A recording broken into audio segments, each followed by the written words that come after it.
Hey Internet, and welcome to the first episode of 5 Minute Science. Now you may be asking yourself, what the hell am I watching? And for that, I applaud you. You see, you're one of the select few who isn't afraid to ask questions, a trait far too rare in the modern population. Now I want you to protect and nurture that instinct, like a baby bird, watching it grow and flourish before your eyes until you clip its wings so it can never leave you. Alright, that metaphor might have broken down towards the end a little bit, but anyway, the point of the series is to give you the information you need to both think and then speak intelligently about controversial science topics. All in fun-sized videos broken down into levels for your convenience. Just want to get your feet wet? Cool.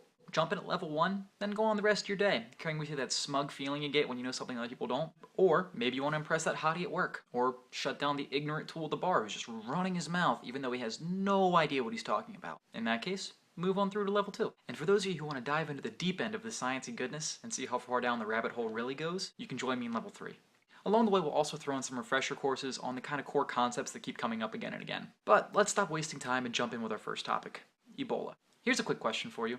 What do these two people have in common? If you guess they're both mongers, then congratulations, you're both a huge nerd and we're gonna get along swimmingly. Yes, that was a pun, and no, I'm not apologizing. Fear-mongering is what 90% of the early Ebola news stories were actually about, and while a lot of them have changed their tune lately, most of the damage has already been done. Part of my day job is answering phone calls from the general public. Last week, a person I was talking to mentioned she had just bought some oranges. She realized they were from South Africa, and then promptly threw them out because Ebola is over there. 1 minute.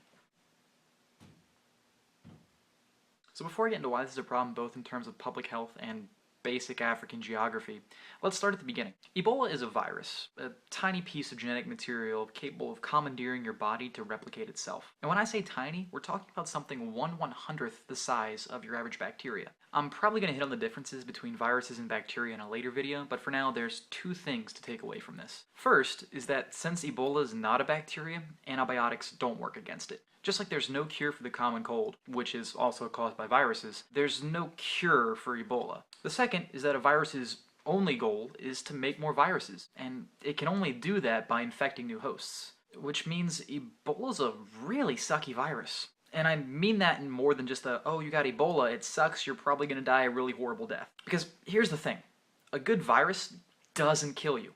Dead people are terrible at spreading diseases, with their whole not being able to move. Historically, Ebola's death rate is around 50%, with past outbreaks reaching as high as 90%. This makes it really hard for Ebola to spread beyond its initial point of outbreak. So unless you're in West Africa, the chances of you even seeing Ebola is basically zero. Now let's assume the numbers are against you, and you do happen to run into someone who has Ebola.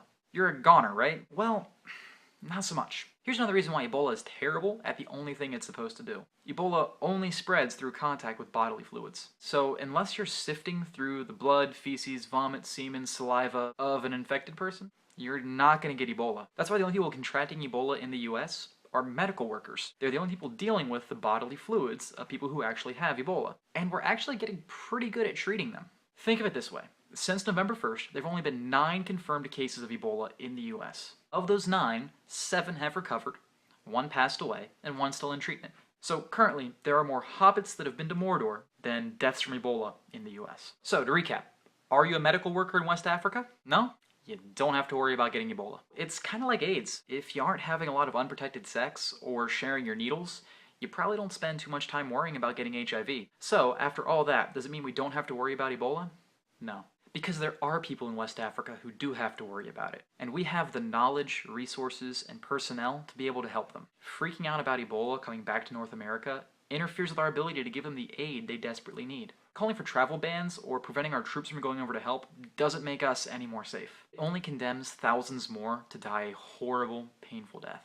As of November 1st, there have been 13,500 Ebola cases, with just under 5,000 deaths. Based on the Center for Disease Control projections, the best case scenario is there'll be 11,000 new cases by January 20th, while the worst case scenario projects 1.4 million new cases by that same date. And while those numbers are terrible, there is a crucial fact that's often overlooked, and that's the number of people in Africa affected by preventable diseases. Here's the main point of this video though, wrapped up in a nice little nutshell just for you. You don't need to be afraid of Ebola. You're not going to get infected getting on a plane.